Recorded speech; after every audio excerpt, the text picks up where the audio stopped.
কোচবিহারে আশা কর্মীর মৃত্যুর ঘটনায় দোষীদের শাস্তি ও ক্ষতিপূরণের দাবিতে সিএমওইচ অফিসে ডেপুটেশন আশা কর্মীদের।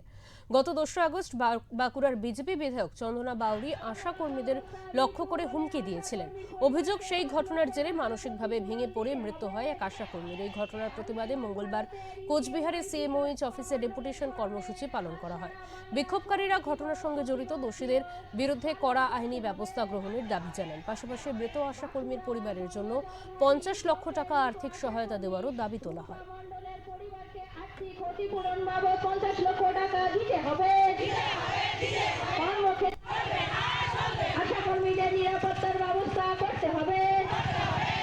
অতিরিক্ত কাজের চাপ দেওয়া চলবে না।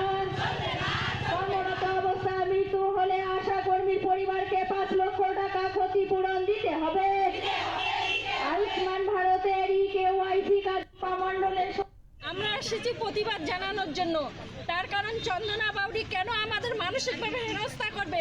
উনি তো নিজেই শিক্ষিত নন। কি করে বলে যে আশারা চুরি করে আশাতে নিয়োগ হয়েছে? এটা কি সত্যি কথা? উনি যদি শিক্ষিত হতেন তাহলে কেওয়াইসি করার জন্য যে সার্ভার, ওটা সরকার সার্ভারটা যদি না থাকে তাহলে ওই আশা দিদি কাজটা কিভাবে করবে? উনি তো সেটাই জানেন না যে সার্ভার না থাকলে কাজ করতে পারা যায় না।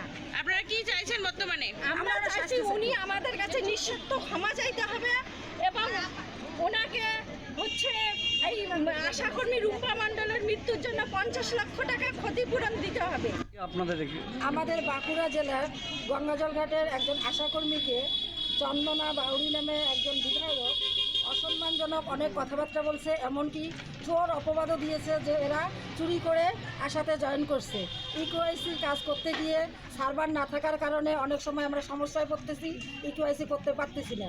তার জন্যে উনি নানা রকম ধমকও দিয়েছে, এমনকি অসম্মানজনক কথা বলার জন্য ওনাকে চাপ দেওয়ার জন্য উনি মানসিকভাবে ভেঙে পড়ে এবং তার হার্ট অ্যাটাকে সে রাত্রিবেলা মারা যায়।